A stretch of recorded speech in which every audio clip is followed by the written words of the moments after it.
their voice. This is for our individuals that are nonverbal.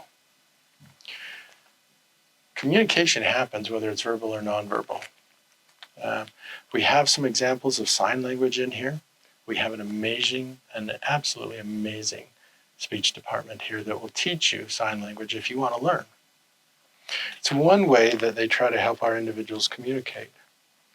Now, a lot of times people say with the skill builders, but Adam, you can't use the skill builders with somebody who is nonverbal.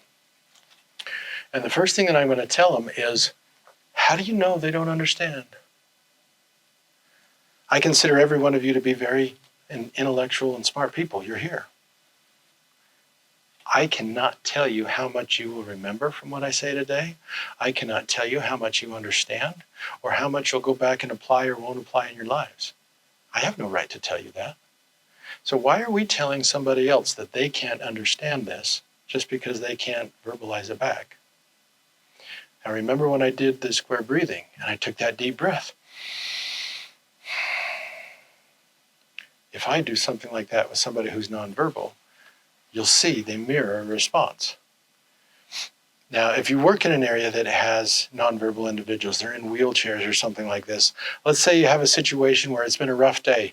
You've been trying to get all their feedings done. Maybe you have to cook food for some and you have feeding tubes for other ones. You've had to help assist with a med pass. And then you had an individual who was having a really bad day and they kept trying to grab and pinch and hit their other roommate that was in the wheelchair. And so you take them and you wheel them over here, kind of give a little space between them, and then you sit down with them, and then you say, it's been a rough day. Let's do some square breathing. They may not be able to say, yeah, I want to do that with you, or they may not, but they'll do it with you. The number one thing about the skill builders is that you do it with them. Because if I sit down and I do square breathing with my individual who's in this wheelchair that's had a bad day, if nothing else, it's going to calm me down so that I'm in a better headspace to help them calm down. If nothing else, it does that. But the idea is if I'm calming down and they start to mirror me, then they'll calm down, and then you turn the tide.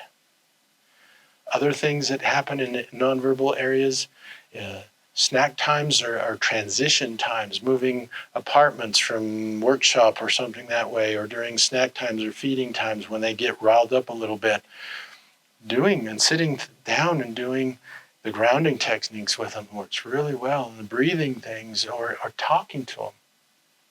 Think back to when you were a little kid, or if you've ever babysat or had little children, if you ever sat down and read them a story. Even if you sat down and read these to them, it creates a soothing atmosphere. It brings it down. Again, they may not understand every word that's there. They don't have to. But if you're taking the time to sit down and do it with them, they're going to feel like you care.